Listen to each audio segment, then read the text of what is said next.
आइए चंद्र ग्रहण की जानकारी ले लेते हैं। बहुत सा आपका व्हाट्सएप में प्रश्न आया हुआ है मुझे। इस बार 14 मार्च 2025 को फागुन महीने की पूर्णिमा दिन शुक्रवार चंद्र ग्रहण रहेगा। यह ग्रहण सुबह 10:40 से दोपहर 2:18 तक रहेगा। यह ग्रहण भारत में नहीं दिखाई देगा, इसलिए यहाँ पर जो धार्मिक मान्यताओं के अनुसार हम सूतक लगाते हैं वो नहीं रहेगा, परंतु खगोलीय घटना है। जन्म पत्रियों में अगर किसी के चंद्र ग्रहण योग आ गया, उन्हें पूरी मान्यता रहेगी। इसका जो प्रभाव है ये यूरोप में, अधिकतर ऑस्ट्रेलिया में, दक्षिणी अफ्रीका में, उत्तरी अमेरिका में रहेगा। वहां भी ये San Francisco, Chicago, New York, Montreal Canada, Los Angeles, Washington, Mexico, Chile और ब्राजील में रहेगा। ब्रिटेन में, इटली में, फ्रांस में, जर्मनी, आयरलैंड, पुर्तगाल, स्पेन, पूर्वी दक्षिणी अमेरिका, अधिकतर पश्चिमी अफ्रीका में ये रहेगा। ऑस्ट्रेलिया की तरफ ये मेलबर्न और सिडनी में रहेगा। पूर्व एशिया में जापान, दक्षिणी कोरिया, फिजी में यह ग्रहण खंड ग्रास रूप में दिखाई देगा। 10:40 से यह शुरू होकर 2:18 तक रहेगा। इसके बीच में जो खग्रास की अवधि है वो 1 घंटा 5 मिनट है चंद्र ग्रहण। तो 14 मार्च का ये जो ग्रहण है इसे आप समझ लीजिए। 29 मार्च को भी एक ग्रहण आएगा, वो सूर्य ग्रहण होगा। एक ही महीने में 15-16 दिन की अवधि में 2 ग्रहण आ रहे हैं। इसका बहुत प्रभाव आएगा आने वाले समय में। लगभग 40 दिन तक कहीं ना कहीं भूचाल, कहीं ना कहीं सुनामी, कहीं ना कहीं प्राकृतिक आपदाएं आती हैं जब भी भूकंप आते हैं। ये एक वैज्ञानिक पक्ष है इसका, क्योंकि जो सूर्य की तरंगें हैं, रश्मियां हैं, उसी के कारण इस पृथ्वी पर जीवन फलता है, फूलता है।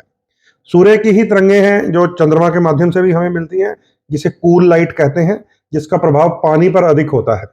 क्योंकि जब पूर्णमासी होती है तो जल में तरंगें उठती हैं ऊपर की तरफ, जिसे हाई टाइड्स या ज्वार भाटा भी कहा गया है। तो ये जो तरंगें हैं सूर्य और चंद्रमा की, जब पृथ्वी के ऊपर कुछ क्षणों के लिए, कुछ समय के लिए, कुछ मिनटों के लिए, कुछ घंटों के लिए रुक जाती हैं, तो पृथ्वी के अंदर जो शक्ति है, जो ऊर्जा उत्पन्न करने की, वो रुक जाती है। जैसे मान लीजिए किसी को ऑक्सीजन की बहुत जरूरत हो, तो हम उसका मास्क हटा दें तो वो तड़पेगा। तो वही हालत होता है जब ग्रहण के कारण पृथ्वी पर सूर्य या चंद्रमा की रश्मियां नहीं आती, क्योंकि ओजोन की परत के नीचे बहुत सारी ऑक्सीजन इकट्ठी भी हुई होती है, कार्बन डाइऑक्साइड भी बीच में ही होती है। तो ज्यादा ऑक्सीजन होने के कारण हम 1 घंटा 2 घंटे वाली अवधि को निकाल लेते हैं, परंतु अगर ये लंबी चली जाए तो क्या हो, यानी कि इस पृथ्वी के ऊपर ऑक्सीजन आए ही ना तो क्या हो, या वो रश्मियां, वो तरंगे आए ही ना जो जीवन दायिनी है, जो प्राणदायिनी है, तो क्या हो। तो फिर हम इंसानों के लिए, पेड़ पौधों के लिए, जीव जंतुओं के लिए, पक्षियों के लिए, चौपायों के लिए जीना दूभर हो जाए।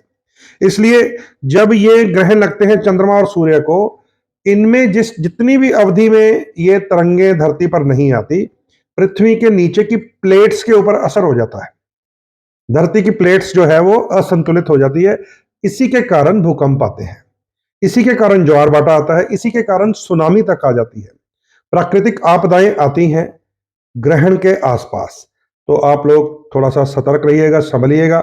विशेषकर वो लोग जो इन देशों में रहते हैं जो मैंने आपको बताया है, America, Canada, Australia, Chile, Chicago, Melbourne, Sydney. और भारत की तरफ इसका प्रभाव कम है, लेकिन नेपाल में है, इधर जापान में भी है। तो थोड़ा संभलना पड़ेगा हमें। बेशक यहां दिखाई नहीं देगा तो सूतक तो नहीं लगेगा, लेकिन जन्म पत्रिकाएं जब बनती हैं, चंद्रमा अगर राहु केतु के समक्ष दिखाई दे, उनके साथ या उनके प्रभाव में, तो वो चंद्र ग्रहण दोष होता है। ऐसे ही सूर्य जब राहु या केतु के प्रभाव में दिखाई दे तो वो चंद्र सूर्य ग्रहण होता है। अब विज्ञान कहता है कि राहु केतु नहीं होते। वो बिल्कुल सही कहते हैं, क्योंकि उन्हें राहु और केतु दिखाई नहीं देंगे। ज्योतिष शास्त्र में कहा है कि राहु और केतु तो छाया है मात्र, वो छाया जो पृथ्वी पर आ जाती है जब उसकी रोशनी में रुकावट आती है सूर्य से आने वाली। तो वैज्ञानिकों को ये नहीं दिखाई देंगे, ये बिल्कुल सही कह रहे हैं। उनके साथ कोई मैं देखता रहता हूँ टीवी चैनल्स पर, हमारे बहुत बड़े बड़े एस्ट्रोलॉजर बहस कर रहे होते हैं। मैं यहां तक आपको बताना चाहता हूं कि जो ब्रह्मांड में जुपिटर, मार्स, सैटर्न, मरकरी, सूर्य, चंद्र, मंगल, बृहस्पति जो घूम रहे हैं, जो ग्रह है, वो हमारे जो शास्त्रों में देवगुरु बृहस्पति, चंद्रमा महाराज, सूर्य देव वो नहीं है। याद रख लीजिए, जो हमारे शास्त्रों में देवता हैं, जिनमें चंद्रदेव हैं, सूर्य देव हैं, बुध देव हैं, वो ऊपर वाले सूर्य, चंद्रमा, बृहस्पति, सैटर्न नहीं है। वो हमारे शास्त्रों के देवी देवताओं की गति और उसका प्रभाव नापने के लिए उन नक्षत्रों, तारों और ग्रहों की तरफ देखा जाता है। इसीलिए विज्ञान को वहां पर राहु केतु नहीं दिखाई देते, क्योंकि वहां पर नहीं है। लेकिन शास्त्र जब हम पढ़ते हैं, जो हमारा वैदिक इतिहास है, उसमें राहु और केतु का जन्म भगवान विष्णु के सुदर्शन चक्र से हुआ है, जब स्वर भानु नामक एक राक्षस ने अमृत पी लिया था। ये सागर मंथन की घटना आप सब लोग जानते ही हैं। तो थोड़ा सा इसके वैज्ञानिक पक्ष को भी समझें। जो लोग बहस करते हैं एस्ट्रोलॉजर्स, एस्ट्रोनॉमर्स के साथ, वो भी समझे भाई। शास्त्रों में जो हमारे देवता हैं, जो ग्रह माने जाते हैं, ग्रह मंडल यानी कि मंत्रिमंडल माना जाता है, उनकी जो गति है, स्पीड, और उनका जो प्रभाव है, उन्हें नापने के लिए, देखने के लिए, देवगुरु को देखने के लिए हम ऊपर जुपिटर को देखते हैं। सूर्य को देखने के लिए सूर्य देव को देखते हैं, ऊपर वाले सूर्य ग्रह को। सूर्य देव के पुत्र शनि को देखने के लिए हम सैटर्न को देखते हैं, क्योंकि ऋषियों मुनियों ने अपने तपोबल से यह जान लिया था कि जो 2.5 वर्ष शनिदेव की चाल है, उसको अगर जानना है तो सैटर्न नामक एक ग्रहण की तरफ देखिए, ग्रह की तरफ देखिए। तो ये इसमें कंफ्यूज होने की जरूरत नहीं है। साइंटिस्ट को या एस्ट्रोनॉमर्स को राहु केतु नहीं दिखाई देंगे, इसको भी मान लीजिए, समझ लीजिए, साइंटिस्ट भी मान लीजिए और एस्ट्रोलॉजर्स भी मान लीजिए।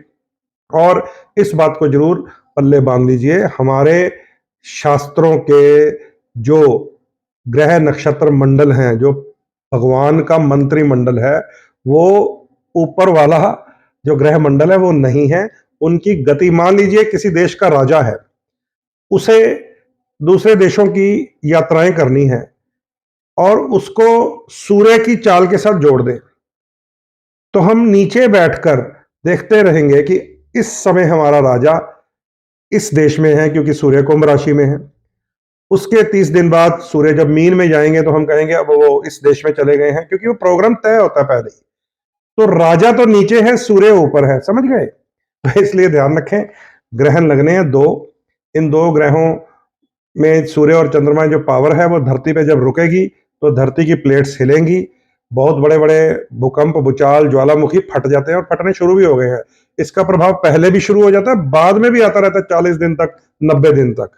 तो आपके सामने सारे रिजल्ट आएंगे और मैं जुड़ा रहूंगा किसी नए वीडियो के माध्यम से, और कोई नई जानकारी आपको दूंगा। जय श्री राम।